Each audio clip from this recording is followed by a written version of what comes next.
एक बार की बात है। एक गांव था जो जंगल के नजदीक बसा हुआ था। इस वजह से उस गांव पर एक काली चुड़ैल की नजर थी।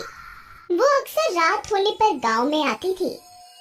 सब गांव वाले चुड़ैल के बारे में जानते थे, इसलिए कोई भी घर से बाहर नहीं निकलता था।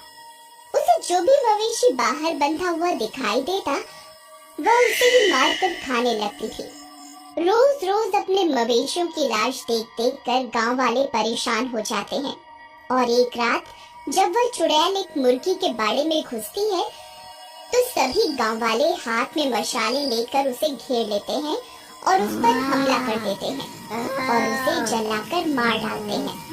इस दौरान वह चुड़ैल एक मुर्गी को जख्मी कर देती है। हाय रे मेरी सुनहरी, कमबख्त इस चुड़ैल ने तुझे जख्मी कर दिया। तू ठीक तो है ना? मैं तुझे कुछ नहीं होने दूंगी। चल, मैं अभी तुझे दवाई लगा देती हूँ। फिर यशोदा उस मुर्गी के जख्मों पर दवाई लगा देती है और कुछ दिनों में वह मुर्गी ठीक हो जाती है। लेकिन पहले से उसका आकार बहुत बड़ा हो जाता है। अजी सुनिए, देखिए ना सुनहरी कितनी जल्दी इतनी बड़ी हो गई। हाँ यशोदा, इसका आकार देखकर तो मैं भी हैरान हूँ। इतनी बड़ी मुर्गी तो पूरे गांव में किसी के पास नहीं है। फिर रात होने पर एक चोर की नजर उस मुर्गी पर पड़ती है। अरे वाह, इतनी बड़ी मुर्गी! इस मुर्गी पर तो सिर्फ मेरा अधिकार है। वह उसे पकड़ने जाता है। अरे इधर तो आओ मेरी रात प्यारी, तुझे तो तंदूर में पका कर खाऊंगा। आज तो बढ़िया दावत हो जाएगी। तभी वह मुर्गी उसकी ओर पलटती है और अपनी चोंच से उस पर हमला कर देती है। अरे मर गई यार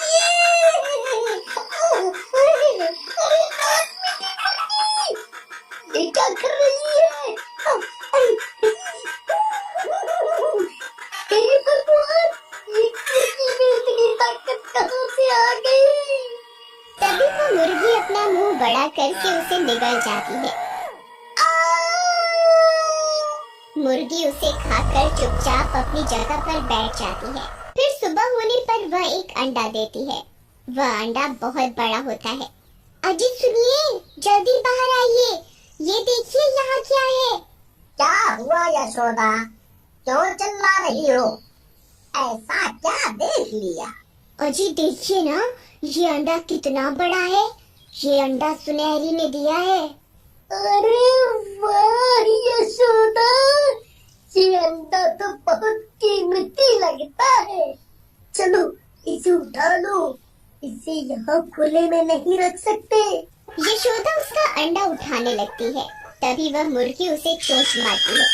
अरे कमबख्त मुर्गी, अपनी मालकिन को चोंच मारेगी? रुको, हम थोड़ी देर यहीं इंतजार करते हैं। जैसे ही अपना मुंह दूसरी तरफ करेगी, हम इसका अंडा उठा लेंगे। फिर वे दोनों छुप जाते हैं और इंतजार करने लगते हैं। फिर जैसे ही वो मुर्गी अपना मुंह दूसरी तरफ करती है, वे दोनों उसका अंडा चुरा लेते हैं और घर के अंदर घुस जाते हैं।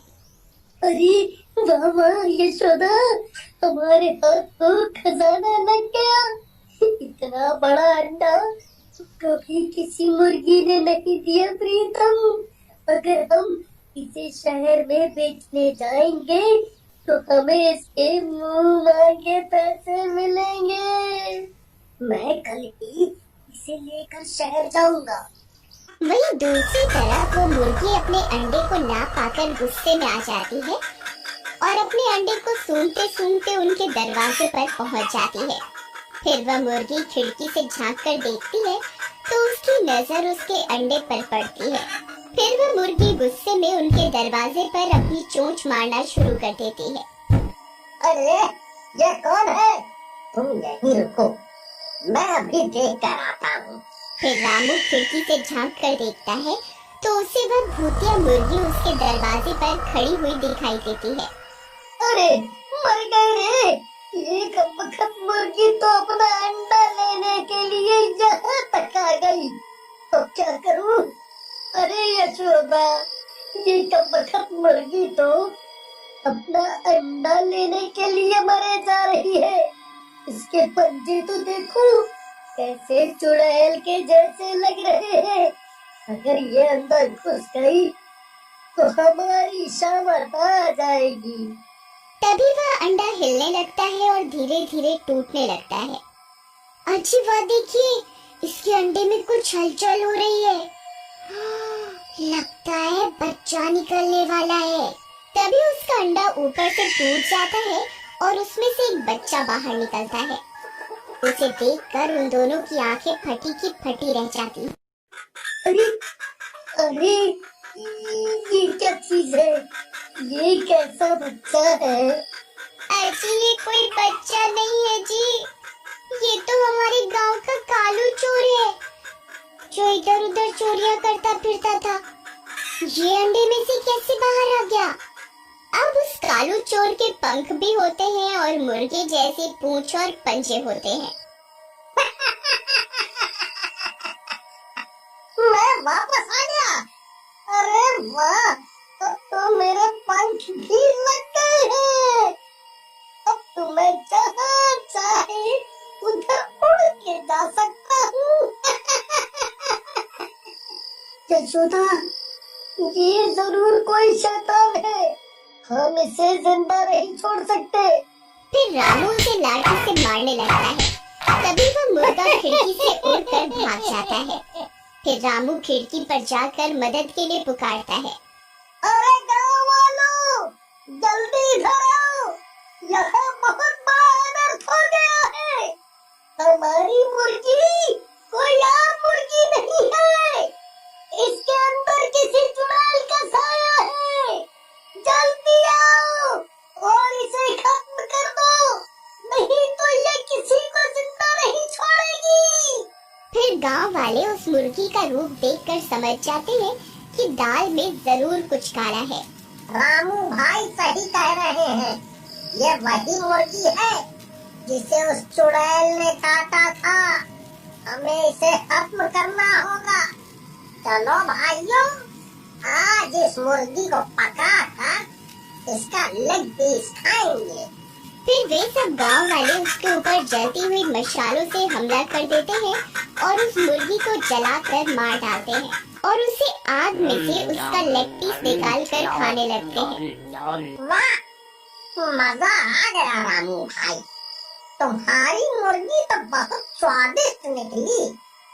अरे मूर्खों, जन्म जन्म के भूखों, फ्री का चिकन लेग पीस मिला नहीं और खाना शुरू। इतना भी भूल गए ये मुर्गी पर चुड़ैल का साया था। इसको खाने से पहले एक बार सोचना तो चाहिए था। अरे मर गए रे, ये हमने क्या कर दिया? अरे अब क्या होगा? अरे रामू भाई कुछ करो, मुझे कुछ हो रहा है। अरे अरे अब मैं नहीं बचूंगा, अरे मैं नहीं बचूंगा। फिर उस भूतिया मुर्गी का असर शुरू हो जाता है और वे तीनों भूत बनने लगते हैं। अजी कुछ कीजिए, अगर ये भूत बन गए तो किसी को जिंदा नहीं छोड़ेंगे। फिर गांव वाले उन्हें पेड़ से बांध लेते हैं। शुक्र है भगवान का, ये मुसीबत तो टली। नहीं भाई, एक मुसीबत यहाँ जंगल में घूम रही है। उस मुर्गी के अंडे से एक दानव ने जन्म लिया था जो हूबहू कालू चोर की तरह दिखाई दे रहा था। ये क्या कह रहे हो भाई? ऐसा कैसे हो सकता है भाई? मैं सही कह रहा हूँ भाई, मैंने अपनी आँखों से देखा था उसे। हमें उसे पकड़ना होगा। भाई उसे पकड़ना तो बहुत आसान है। वो एक नंबर का लालची और चोर किस्म का आदमी है। चलो मेरे साथ। फिर कुछ गांव वाले जंगल में जाते हैं और वहाँ एक पिंजरा लगा देते हैं। उस पिंजरे में गांव की औरतों ने अपने अपने गहने रखे होते हैं और वे लोग पेड़ के पीछे छिप जाते हैं। फिर कुछ देर इंतजार करने के बाद उस कालू चोर की नजर उन गहनों पर पड़ती है।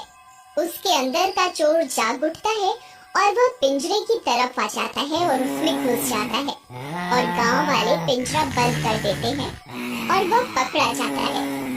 फिर गांव वाले उस पिंजरे में आग लगा देते हैं और उस भूतिया चोर को मार डालते हैं और वापस गांव आ जाते हैं। अरे भाइयों, अब इनका क्या करें?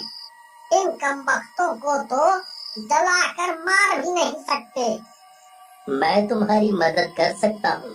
इसके लिए मुझे एक पूजा करनी होगी, लेकिन इस पूजा में हमें मांसाहारी आहार को छोड़ने का प्रण लेना होगा, तभी वह पूजा सफल हो पाएगी और इन्हें मुक्ति मिल पाएगी।